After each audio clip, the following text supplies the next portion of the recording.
সাভার উপজেলার হেমায়েতপুর এলাকায় আমরা আমাদের মেট্রো রেলের যে অধিগ্রহণকৃত জমিতে কিছু অবৈধ স্থাপনা ছিল, ওই অবৈধ স্থাপনাগুলো আজ আমরা সকাল থেকে উচ্ছেদ অভিযান পরিচালনা করছি এবং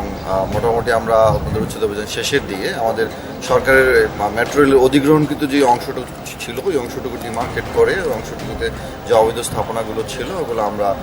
আমাদের জেলা প্রশাসন, জেলা পুলিশ এবং আমাদের যে মেট্রো রেলের যারা আছেন সবাই মিলে আমরা একসাথে এই উচ্ছেদ অভিযান পরিচালনা করি।